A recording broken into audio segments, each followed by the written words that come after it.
All right, guys, we are here. We are back. We are the Get Bit Podcast, the podcast for nerds, blurs, and everything in between. And we have an amazing guest tonight. We get Mr. Steve Orlando, who was so very gracious to come on the show. For those unaware, he is the current writer of Scarlet Witch, Annihilation, and many, many other books. Thank you so much for joining us tonight, sir. Yeah, I'm happy to do it. I'm excited to talk. So, first off, I guess the first question we got to ask is how did you get to comics? It's kind of always been the plan. I got my first comic when I was probably about 2 years old, back in the 80s. And mostly because my father sold sports memorabilia, and I was not so into sports memorabilia. So when we would be out buying new collections and things, here I was looking at both the non-sports cards and of course, back issue bins of comics. So that's when I read West Coast Avengers 16. It's probably why I like obscure characters. West Coast Avengers was my first comic.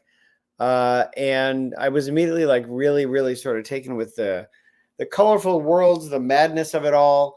And yeah, I didn't decide at 2 I wanted to write comics, but it actually did happen 10 years later. I went to my first comic convention and started trying to break into this business when I was about 12 years old, convinced I was going to be the next Jim Shooter or the next Paul Levitz.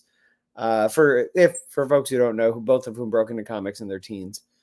And that didn't work out, but I kept at it. I knew I wanted this to be what I wanted to do. I wasn't immediately sure that it was going to be writing. I've actually done every job involved with making a comic throughout my career. I wrote, illustrated, lettered. I didn't color because it was black and white, but did pre-press and everything else on a graphic novel for one of my theses in college. So I've done it all, and I have colored before as well. And slowly, especially after I did that book, it became apparent to me that writing was the thing for me. About 20 pages into 100 pages, mentally I was ready to move on to the next story, but there were still 80 pages to go. So, I brought new pitches to Comic Cons once, twice, 3 times a year, where I'd meet the people that were mentoring me, the folks at Man of Action, Steve Siegel and Joe Kelly, Will Dennis, then from Vertigo, now from Distillery. Over the course of 18 to 20 years, the work finally got to a place where it was professional. It was publisher level. And as promised to me all those years ago, Siegel told me when I was ready, he would get my stuff in front of the right person. And he did. He delivered in 2012. I sold what would become my first sort of long form book at Image, Undertow. 2 years later, it was on the stands, and that was the year we sold Midnighter. So it was, in the words of many, it was about a 20-year overnight success. That's fantastic. I know of Jim Shooter because I have such an extensive comic book history, but I listen to so many comic book podcasts that his name can't not be uttered. Sure. So that what else was there? So you worked at Image, you've been to DC, you had a fantastic run with Martian Manhunter, which is a very hard character to tackle. Most people only either know him in my age range from Justice League, the JLI series. Most people now know him more from the Unlimited TV series. What was it like writing Martian Manhunter? I mean, that's a book. He's my favorite character at DC, and I appreciate you saying that as well, because I'll be honest, it's one of my favorite, if not the favorite book I've ever been part of. So, and I'm trying to get it back in print. This is an ongoing hustle. Ooh. We're trying. But so honestly, from the time I was at DC, I was already sort of politicking to get that book approved. It was well known that was my favorite character, to the extent that, when they called to offer me DC versus Looney Tunes, Dan sort of said he was going to say the first thing, and I would say yes, and then I would get angry at him when he said the second thing. And the first thing he said was Martian Manhunter, and I was like, fuck it, we're in. Let's do it. And then, of course, he said Marvin the Martian, and I was like, you son of a bitch. But I'm still in. I'm still in. And then once we sort of did some proof of concept that I could write the character there, we leapt into sort of leaning and positioning myself and Riley and the whole creative team coming off Batman the Shadow with Martian Manhunter as our next thing we wanted to do. So, I mean, I did a lot of work at DC. I'm doing a lot of work at Marvel. I've actually, knock on wood, I've worked at almost every comic publisher, almost every. But Yeah, among all that stuff, Martian Manhunter is he is my favorite DC character. It's my proudest book I did at DC. So, for me, it was like, if I'm in the room, like, this is the book I'm going to push for. Now, the one behind that was Dr. Fate, which I didn't get, but you know what? I'm still around. It's 10 years in the business for me this year. So maybe my time will come. And I'm writing a somewhat auspicious magic book as we speak. So it did all I work. mean, doctors are in at the moment. We just got the Doctor Doom announcement. Doctor Strange is out and about thanks to Jed McKay. I don't think I've ever seen him more prominent in comics as he has been as of lately. But the other thing I was going to ask you, because the final issue actually comes out today, was your involvement in Power Rangers. Say that again. I'm sorry. Sorry, because the final issue, the whole series wraps up today. Your involvement in Power Rangers, because Power Rangers ends at Boom Studios today. Oh my God! I thought you said Power Rangers. I thought I misheard you. Well, I'll be honest. I appreciate you asking me, but I only did the first 13 backup stories, so it has been. I am a mere and happy reader when it comes to Power Rangers now. So no, so you're right. I was part of the launch of that, and we with Kyle Higgins. Kyle did the main story with Henry Presetta. I did the Balkan Skull backup stories with Corin Howell. And honestly, the only reason that stopped is because I signed an exclusive with DC, which meant I couldn't work on licensed stuff elsewhere. But it was a blast. It was one of the easiest pitches I've ever had. I was at the Boom's what is that thing the Boom booth at San Diego, and I said, hey, what you guys really need is a Balkan Skull thing that you present like Archie Comics, and they were like, sold. It was the easiest sell I've ever had. So we did it. We would have kept doing it, but unfortunately, I had to jump over to DC exclusive for 4 years. Not that unfortunate for me, but for Balkan Skull. But yeah, so I'm very happy with that work, and it sprung right from my mind and Corinne. But I have not been on the book for quite some time, so I am checking in, excited to see where it wraps. But that's my role in that. I had to bring it up because I'm a huge Balkan Skull fan. Those two are the most consistent, endearing, and evolving characters throughout the Power Ranger landscape. So I just thought I'd bring it up since you got to handle them. Oh, sure. And I'm to this day, I'm sad I couldn't get in a joke where Bulk called the Putty Patrol the Putty Comptrollers instead of the Putty Patrollers. But I got this note, and they were from the license holders, and they were like, well, nobody knows what a comptroller is. And I said, yes, I appreciate you explaining the joke. But it didn't get through. So one of a list of many jokes. When you're dealing with folks who are coming from outside the base language, it's something that's getting published. And let me tell you, humor is 1,000 times more challenging than anything else, just because so much of it relies on subtlety and stuff. So it's funny. The last thing I'll say about Power Rangers is I got more notes on those 2-page stories than Kyle got on the entire full-length stories that preceded them. Oh, good Lord. Tafari, do you have a question? Yeah, so you were just at Comic-Con recently? I was at Raleigh GalaxyCon, which was taking place at the same time as Comic-Con, and I love Raleigh, so it was an easy decision for me. So I was down in North Carolina. Okay, because I just came from DreamCon in Austin, and then right before that, BlurredCon in the DMV area. I don't know about you, but conventions for me is always like a nice regathering of like-minded people. It's always kind of nice to be around people who do the same thing you do or are chasing the same goals.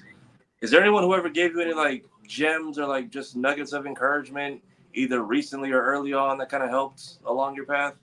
Well, I mean, yeah, from the time I was 12, I was getting like constant notes and critique from Steve Siegel and Joe Kelly, and soon after Will Dennis and a little bit, and then years later Mark Doyle.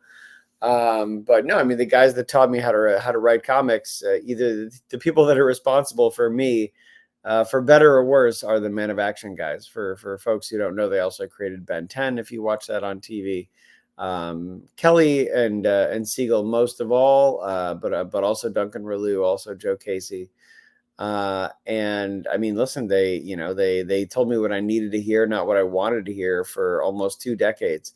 And for me, that worked. Everybody needs a different kind of encouragement. I am a sort of blunt, brusque person. I was described as acerbic over the weekend. So, like me, a kid, Siegel said, listen, I'm going to tell you what needs to get better about your work. If you want to know what's already good, that's what your mom's for. But it's true, a lot of folks come up with their, a pitch they put all this love and passion into, which you have to, by the way, but that doesn't automatically mean that it's good, unfortunately. And sometimes folks just want to be told they're ready when they're not, and that doesn't really help anyone. So for better or worse, I've had a very, again, we'll call it brusque upbringing in the business. But yeah, for me, you're talking about encouragement. That's what I needed to hear. It doesn't work for everybody. Everybody's different, but I would call them probably every 6 months and say, oh, it's never going to happen. It still hasn't happened. I've been doing this for years. And Siegel would just say, well, if it's hard, you could just quit. And for me, that would be enough to piss me off and keep back at it for an additional 6 months. Yeah, Joe, you got anything off of that one? Well, I know Joe Kelly's doing the new Spider-Man thing, so we can transition to Marvel for a little bit. I've again followed you actually pretty not closely, but loosely, because you're everywhere. And then you started doing one of my favorite women of Marvel, which is Scarlet Witch. And I have a question. What's it like relaunching the book multiple times? Because we've gone through Scarlet Witch, then we went Scarlet Witch Quicksilver with the new #1, and then I think we got a new #1. Is it like chapters, or is it just Marvel continuously telling you we need a new #1 to keep this book going, or what's it like relaunching the title continuously?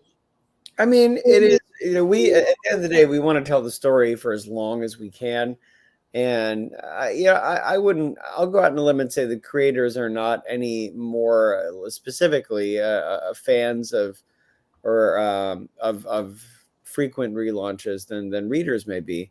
But that being said, I say this all the time, like the minute that retailers, the people that and readers are buying an issue 6 at the same number they even buy an issue 2, you won't see, but never mind an issue 11, then you won't see a relaunch. It's like it is unfortunately a product of the way people react to early numbers in a series versus later numbers. Never mind, books like Action Comics that are well into the thousands, and Detective as well. So, I mean, it's a creative hurdle for sure, but it's one we're used to just because we want to be able to tell these stories as long as they can. Without a relaunch, the cumulative number of issues of Scarlet Witch would have been a third of what we've already gotten.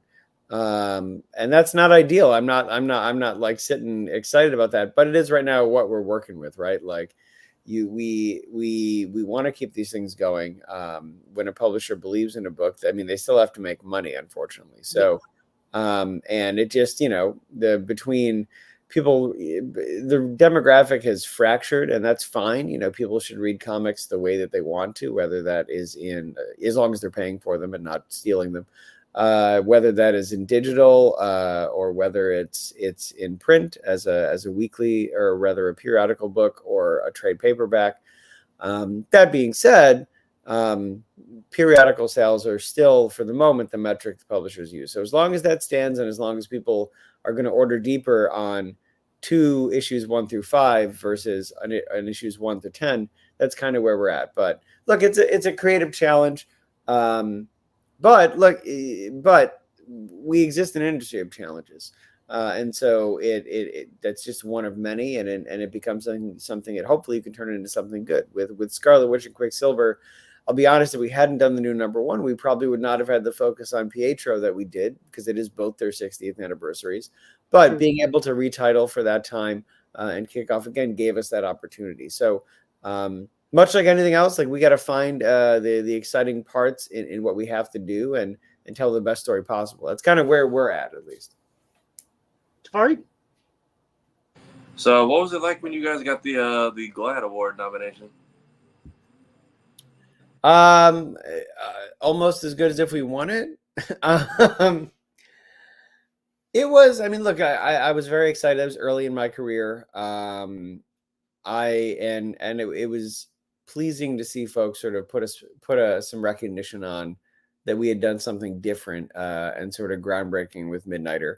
Now comes the part of the podcast where I cast some shade and say that I've published groundbreaking career work every year since then. But I'm not. Can I be shady on this podcast? I'm not a straight guy writing about it. So You are a guest in this household, sir. You have free rent. Go.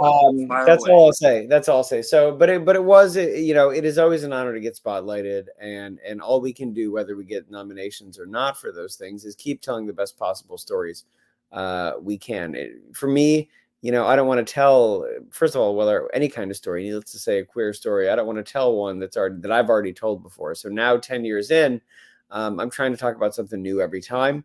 And sometimes that clicks with sort of what folks expect in the mainstream, and sometimes it doesn't. But it was great to get that nod for Midnighter, and the work that gets out there is all very important. I've been doing those types of stories since, along with all my other work. And I'm trying to dance around these things because many of my peers who have gotten those awards are extremely well deserving. But a friend once told me that when you're ahead of the curve, it can be a problem because people like the curve. And I'll just leave that there in my discussions of those awards. All right, so we'll circle back a little bit to Marvel because I asked you this at the convention, and I don't know how comic editorial works. I wish I did. I love learning about how industry works. Are you handed a character, or do you fight for your characters? Because right now you seem to be the go-to guy for Scarlet Witch and anything in the year 2099.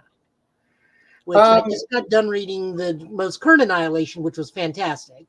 Well, thank you. The real answer is, and it's probably going to be frustrating, and if it's frustrating for you, guess what? All of us too, is that there's no one answer. Much like any other gig, you ask, are you handed characters, or do you have to pitch or fight for them?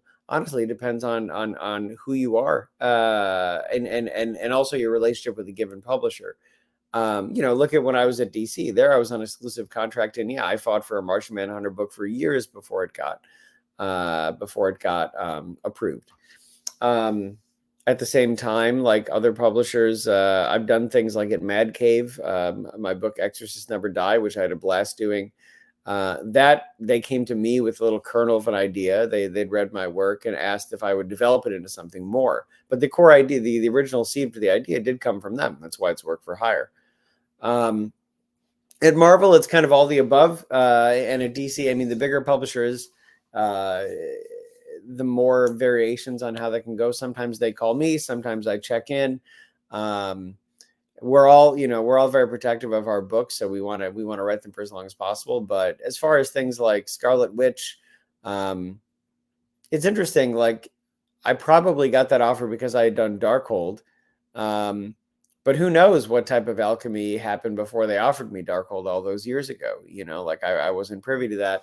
It's actually not my first Marvel work. It's I said that incorrectly. This is why I'm confused. It actually is my first Marvel work, but it's not the first Marvel work that came out, which is the other thing that sometimes happens. My Curse of the Man thing is the first thing I ever had that came out and hit the stands, but Darkhold actually is my first bit of Marvel work. And then with something like 2099, well, to be honest, much like Martian Manhunter, I think it was pretty well known that I'm a big 2099 fan. I followed Spider-Man 2099 religiously. I followed X-Men 2099 religiously. That probably is why they offered me the first thing, Exodus, because it was for the 30th anniversary. And then, of course, like with Scarlet Witch, you build this momentum, right? You are the guy you want to keep, or rather the person, you want to keep being the person. That sort of builds and builds and builds until it, eventually I'm sure the bubble will burst and someone else will write Spider-Man 2099 and someone else will write Scarlet Witch. But hopefully at that point, I've created such a narrative around what kind of work I do and of course, my back of office professionalism that hypothetically exists, that there was something else, and that's how, and that changes office by office and publisher by publisher. So that's why I'm sure it can be kind of a frustrating answer, but yes, there's one big publisher Marvel. Yes, there's one big publisher DC, but really each group kind of has its own style because it's a whole different, it's a whole different group of people and they all do things their own way. Go ahead, Tafari. So, being that you worked on a myriad of projects and now you have the Scarlet Witch stuff coming out with her and Pietro, are there any projects you worked on that have been either hinted at or adapted into animation or live action? Or if not, is there one that you would hope that they would incorporate later on into some kind of future movie or Blu-ray projects down the road? Well, I mean, I have a couple of my originals are out, for varying degrees of options right now. My book Party and Pray that I co-wrote with Steve Fox has been optioned by Legendary. My book Virgil has been on and off, which I published at Image years ago with JD Faith, has been on and off on option basically since it came out. And the mercenary answer is I would love one of my originals to get picked up because that's what's gonna pay off my house, and we are only human. But to answer your question, I have not. So when you work at DC and Marvel, you get what's called you kind of get a stake in new characters that you create for them, but you don't. I'm sure everybody saw Jim Starlin and Thanos during during that era of the Marvel movies, so they're familiar. When you do something new that doesn't feature an all new character, you sometimes still get a little nod from the company, but it's not necessarily obligatory because you might have innovated like a scene or something like that, like Bane breaking Batman's back, right? Like, or something, So I actually have, without talking about how the sausage is made too much, I actually have gotten a payment from DC over something I did, and it was in fact when Flex Mentallo accidentally gives the entire team orgasms in Doom Patrol. Because it's the first time that ever happened was in Milk Wars, which I wrote with Gerard Way. So it's the only time it's happened, but it's also one of my favorite emails I've ever been able to answer. Okay, did you see how like viral that scene went when it launched in Doom? Like a lot of people didn't know what Doom Patrol was, and then that was just all over Twitter, and then everyone was like, "Okay, I need to watch whatever this show is just to understand what's happening here." Imagine that. No, I don't know that I for reasons that might be obvious to everyone. Social media can be a bit of a hurricane, so I might have missed that because I try to be I try to sort of step back, but I'm glad. I mean, like without getting into it too much, I can't believe how much I enjoyed the Doom Patrol show. I mean, it was funny to me because during this period of time, we couldn't really figure out how to do a Superman movie, but we could do like Danny the Street and Flex Mentallo, which is we could do the Doom Patrol getting sucked into a donkey's ass, which does happen. But I was really happy with that show. It's one of the first shows I watched with my fiance when we got together. At that time, he was not. And it's funny because he said, I can't watch Marvel movies. I haven't seen any, and there's too much of a barrier to entry. It's all too weird. And I'm like, okay, but you can watch Doom Patrol, which has a dude, again, opens with the team getting sucked into a donkey's rectum. And that's fine, but Marvel movies too weird. It's fascinating to me, but no, it's a great show, and they should be really proud of what they did. And confession is that I've been saving the last 6 episodes. I don't want it to end, so I actually haven't watched the last 6 yet. That's amazing. That specific the weird orgasm scene and the robot that no one was going. That was just like I heard about the show. That was just that scene was everywhere, and that I think so that someone is responsible for the viewership that show got. Just letting you know. I mean, and I gotta say, from a creative point as well, I wasn't the TV and movie folks. That's a different place than the comic folks. But I have to commend the creators of that show because I actually think putting Cyborg on that team was kind of genius. He does kind of, not that he doesn't fit in the Justice League or the Titans. He absolutely does. He's a dynamic character. But when you think about the mandate of the Doom Patrol being these people that have survived like grievous trauma and injury and coming out somehow superhuman, like that's him. I mean, he got turned into, he got splattered by, I forget what actually wounds him in the comics. Like the trading card I used to have made it look like some sort of molten plastic, but one way or another, I know, he kind of does fit the bill with everything he went through. Never mind the jealousy you get between him and Cliff because his body is much cooler.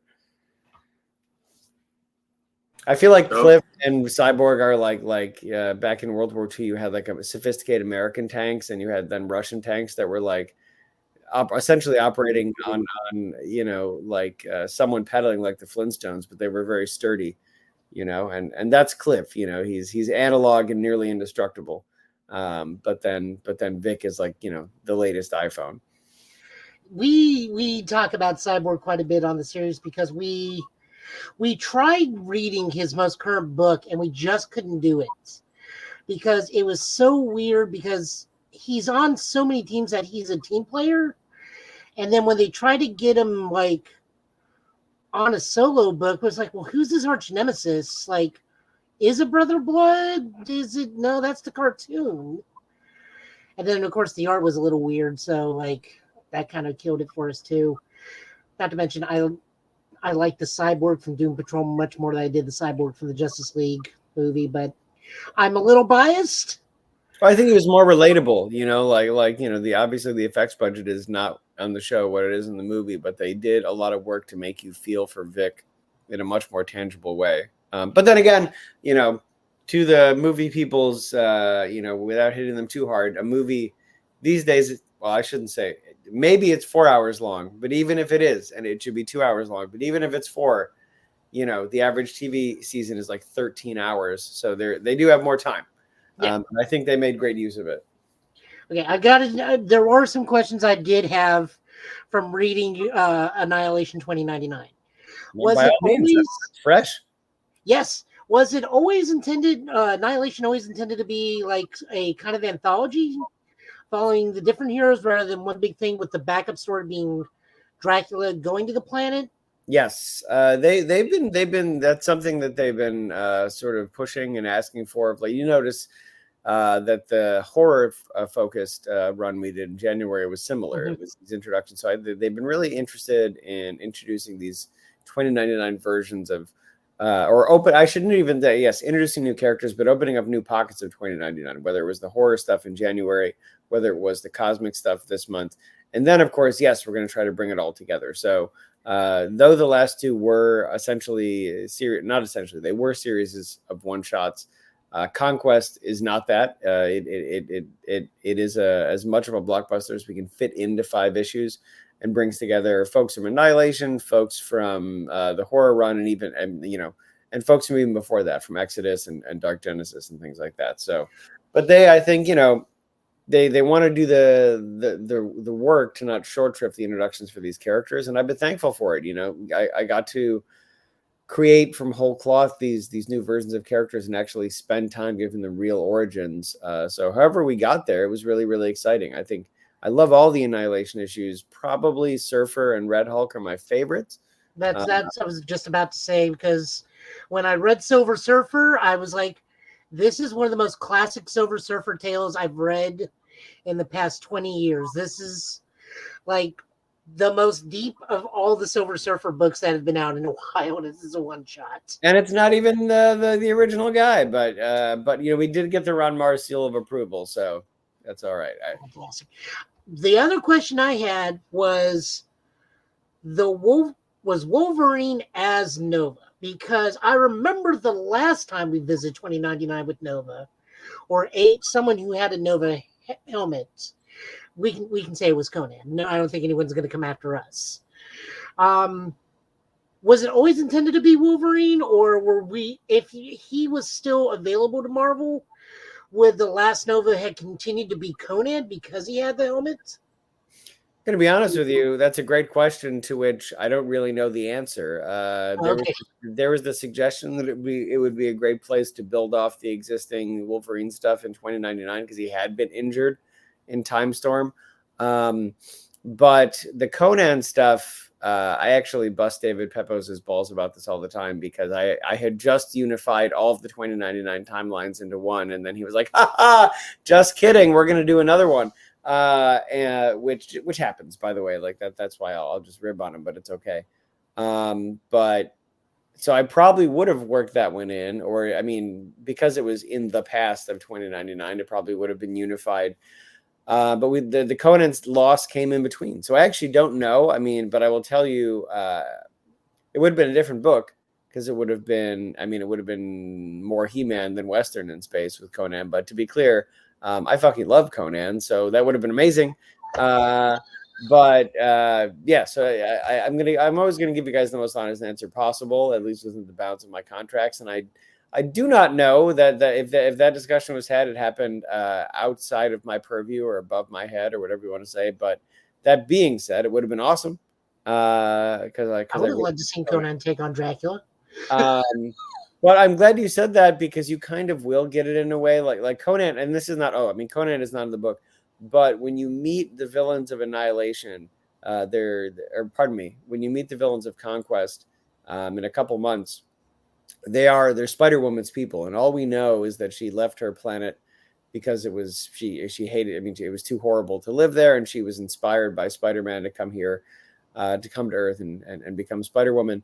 But when you meet her people, they are very much like space spider Vikings.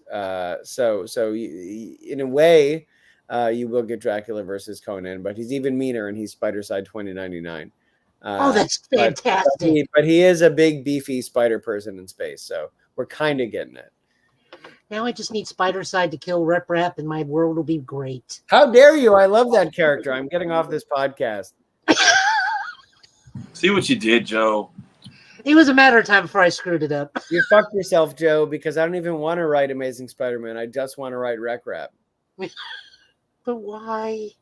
He's actually not that bad when he on sometimes, but like that initial introduction was woof. Well, that was a lot. Is like he falls into actually the same category as Spider-Woman, which is where I love non-human admirers of human superheroes. And listen, I have a lot of strange silos in my life, but like, he because he's a Spider-Man fan from hell, I think, right, or something. So yeah. And similarly, like the Spider-Woman being, finding out about Spider-Man from like a subspace monitoring station and abandoning her people to become better and change who she was very heavily, inspired, even though the story is different, from the Kingdom Come Batwoman. If you want to make like a long reach back. Because she was I was fascinated. The only thing you ever got in the collected edition was that she was a Batman admirer from the Fourth World. And I just thought, like, what is someone who like grew up in the Batman legend, but is a fucking new god? What is that like? So I've always been fascinated by that character. We couldn't do that, but that is how we got Spider-Woman in her own way, Spider-Man 2099. And it's also, probably why I like Rec Rap. And so should you, is what I would say. But it is okay. We all have characters. I'll fully confess that I actually find, like, I'll make a big statement to overcome the Rec Rap hate. I actually find Deadpool kind of tiresome in comics. So let the knives come out. Not that they could hurt him or me. But it's just because of the overexposure. Like, I understand that. I think that he actually works really well in the films, and I love those movies. But it's because there's only 3 of them, to be frank. And also, like, a lot of the other stuff is so self-serious. But I will recant that in 3 years if post this movie, he's like in every single fucking Marvel movie. And then I will want to walk into the ocean, which is inconvenient because I live very close to it. What do you got, Tafari? All right, so it sounds like you have like a good work ethic and team each time you on a project, and you have a lot of stories. What was your like favorite project to work on, where everything from the work you put into the people you worked with was just a joy to be a part of? It's hard not to say Martian Manhunter, but that's just because it was my favorite character with my favorite artist to work with in at the time, and still today, even though we haven't done it in a while, in Riley Rossmo. And with my, like, from top to bottom, like Darren is amazing, Yvonne is amazing, and the editorial team, Dave Wheelgoes and Chris Conroy, my favorite people to work with at DC, though Dave has since spread his wings and become a writer. But so it's hard not to say that, but if I had to reach beyond it, I don't know. I had a blast I did this short story called More Than Maybe with Greg Smallwood in Crimes of Passion, which was like an homage. It wasn't like an homage. Why am I such a millennial? It was an homage to the Batman serials of the 1940s, and Greg just did an amazing job. We did accidentally, we think about a lot of things, but the thing that people latch onto is always the thing you don't think about. So Greg had Batman writing a letter with his left hand, and that when the issue came out, we got all this praise from the left-handed community.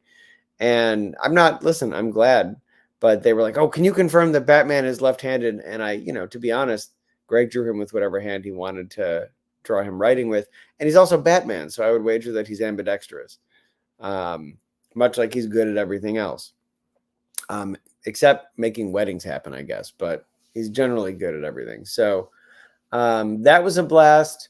Similarly, sometimes it's shorts because there's less pressure on shorts. I love doing Crypt of Shadows with Paul Azaceta.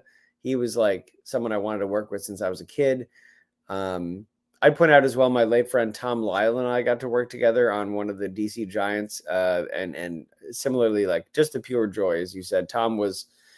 He's no longer with us, but just one of the best guys in the business, and I will always remember him because when I was 14 and just into trying to break into comics, he had the faith in me to do a pitch for DC for Nightmaster, which did not go through, by the way. But I will always remember that he, like a working professional, the guy that co-designed the Scarlet Spider, was doing a pitch with me, 14-year-old asshole from upstate New York.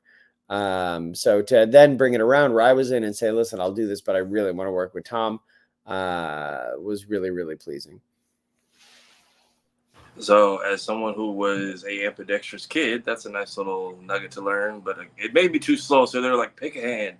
So it followed me through life. So it's weird. Like I'm right-handed for writing, but in track, I did field events. So long jump, left foot, triple jump, right foot. My coaches were like, "What happened?" I'm like, "I was an ambidextrous kid, and I think it just spread to different limbs when they made me decide." But that goes to my next question. Was there ever anything, whether it's Marvel, DC, whatever, where you tried to do something, they were just like, absolutely not? Oh, sure. I mean, all the time. All the time, but what can I talk about them? And that's not a problem, by the way, because like to be frank, we don't own those characters. Without being unromantic, like what? Sometimes I see my peers talking about like, oh, my Batman run. Well, it's actually it's actually the Batman run you sold to DC, so it's not your Batman. So there are rules, is what I'm saying, and that happens. That's okay. I'll tell you what. Like I'll speak broadly, and these are the funnier ones, and also the ones I feel safe saying because I'm. Like we found out a lot on Milk Wars because it was a very adult book combined with like the biggest DC characters. So we found out, for example, that Wonder Woman couldn't be shown holding a armful of dildos. That is a good example, and that's fine. We found out we again that is a reasonable thing, and it would have made sense in context. But what Cecil, the writer of that book, found. Worked even better. So that's my joke answer. There are a lot of things like that. Oh, and there's also a joke about Batman not being able to sit down. That's kind of a joke and not a joke. There was a period of time that is now over where it was thought that he didn't look cool sitting down. So you'll find like decades of books where he's never seen doing that.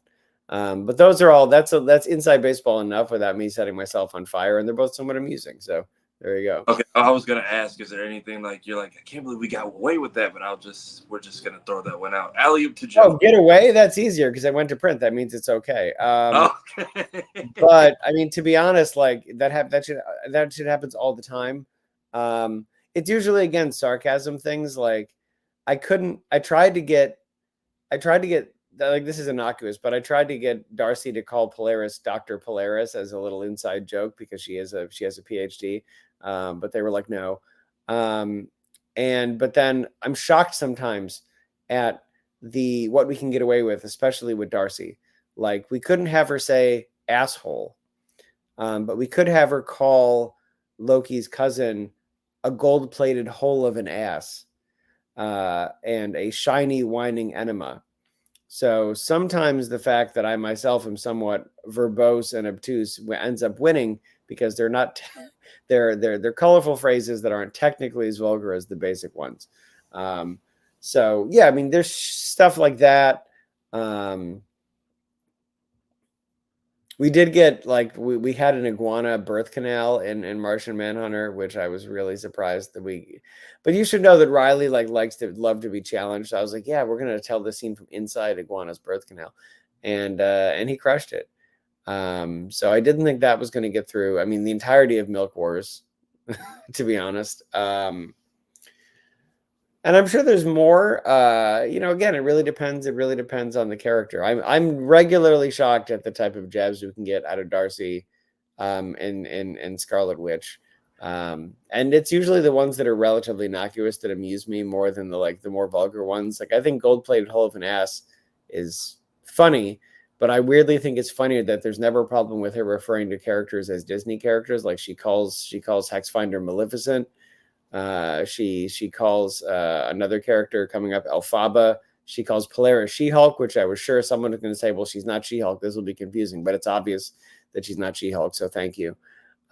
These are the things that, for whatever reason, she calls Arcus Ass Kiss. Like these are the things that, again, please me, but I'm an idiot. So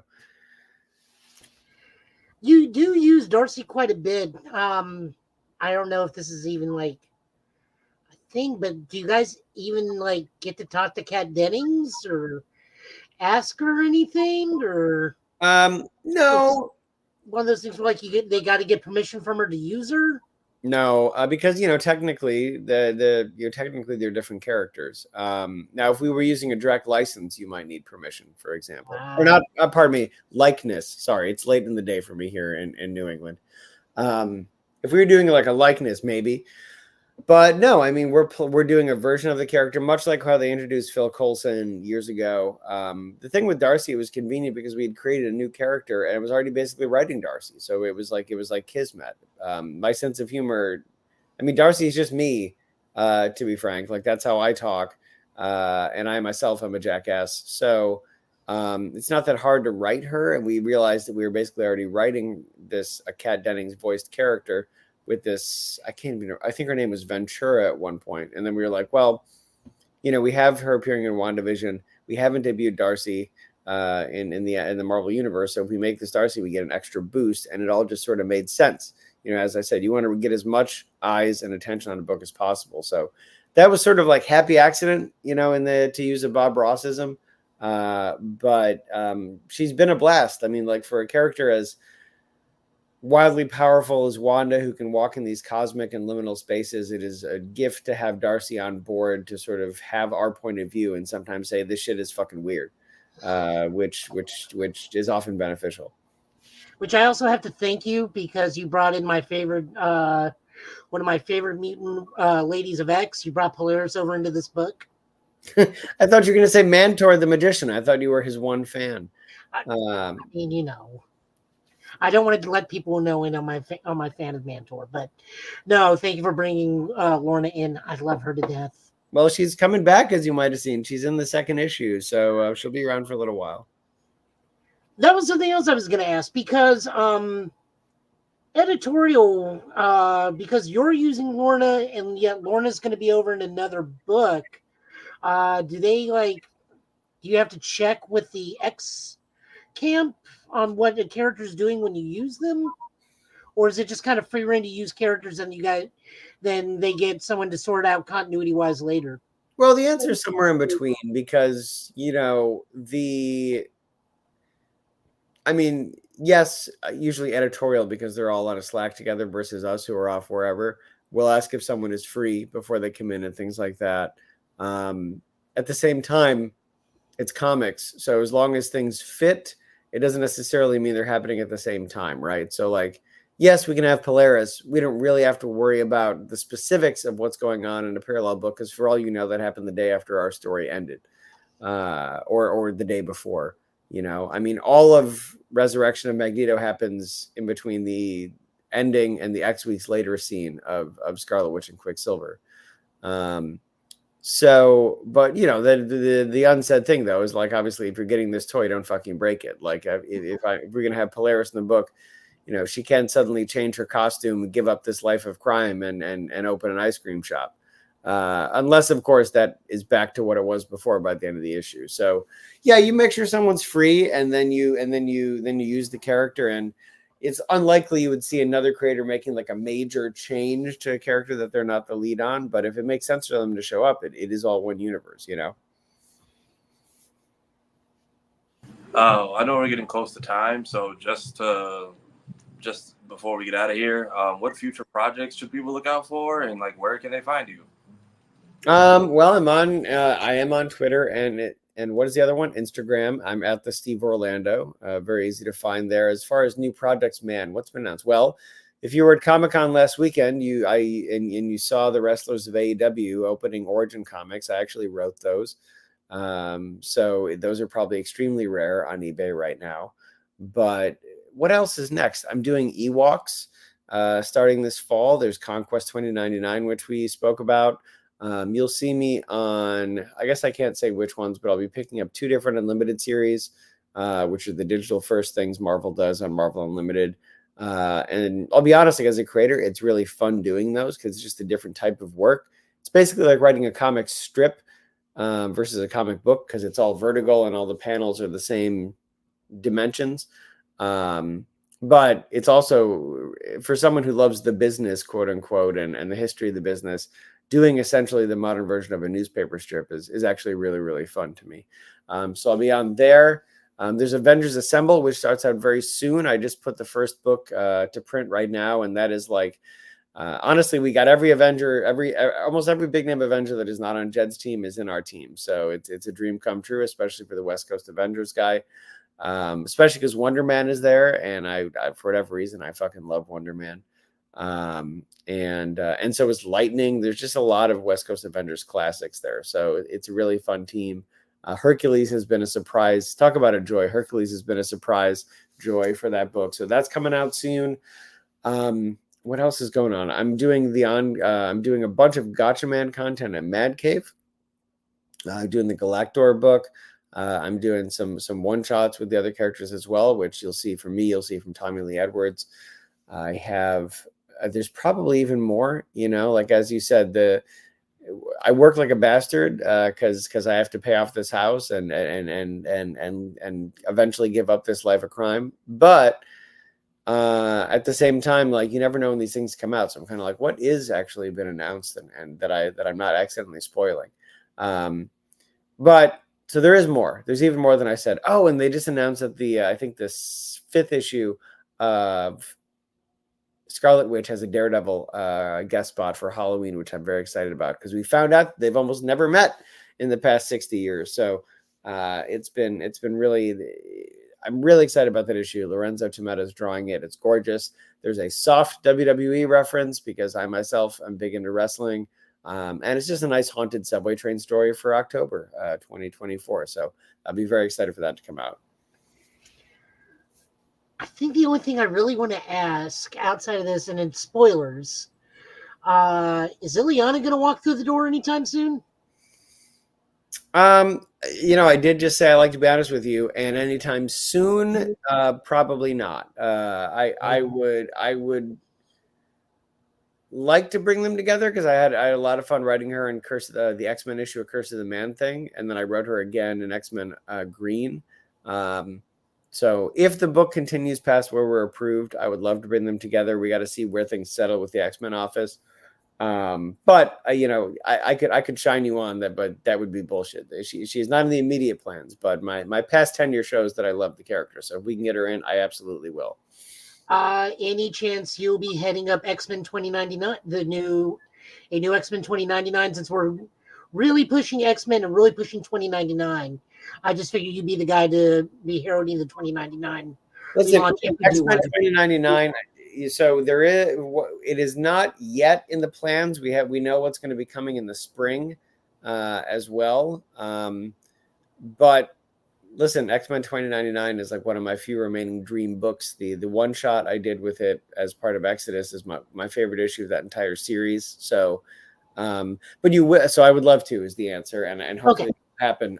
But you will see, since they're on the cover again. I mean, if I'm making news, whatever. But I have to get my guys in because I do love the X-Men 2099. So you will see them represented in Conquest by Cyclops and Phoenix 2099.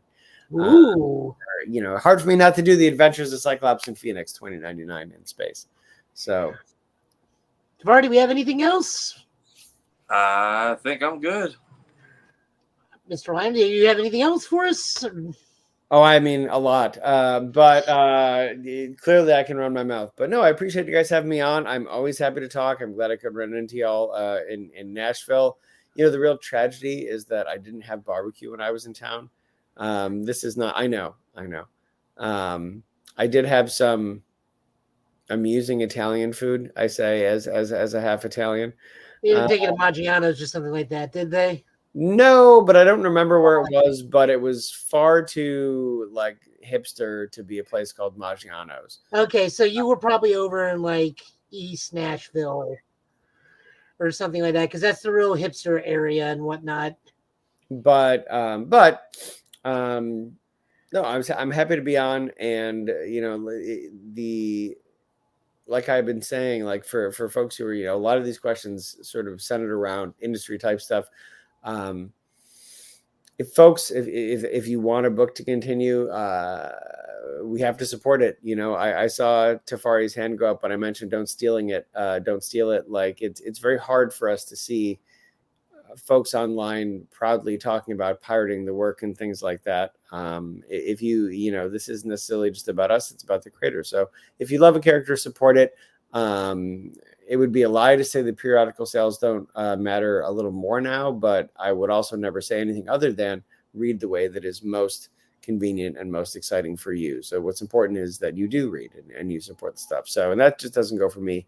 It goes for everything, all my peers and all those things. So I appreciate you having me on and letting me run my mouth. Clearly it could go on. You know, if thank God you guys didn't take the wrestling bait, because we'd be here for another hour. Oh no, we're not allowed to take the wrestling bait, even though I am a huge wrestling fan. Will would hurt me if he was not here for the wrestling stuff, because he's a huge wrestling fan. I'm actually friends with one of the NWA referees.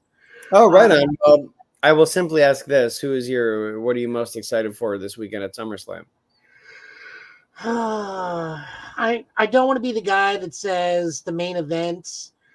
Probably the Gunther match. I mean, it's okay to be most excited for the main event. That's why it's there. I know, but it's just so cliche to say Cody Rhodes versus Solo Sikoa. But I mean, really, I do want to see Gunther take the title. I mean, God, what's his name? Damian Priest is actually a really good champion, and despite being from a heel faction, he's that in between now, where he's like a clean heel. Yeah, and it's let me tell you, in I mean, I would guess that Gunther's going to take the title, and I'll tell you what though, he's going to put Priest through such a ringer that he's going to come out a mega face on the other end. Oh God, yes.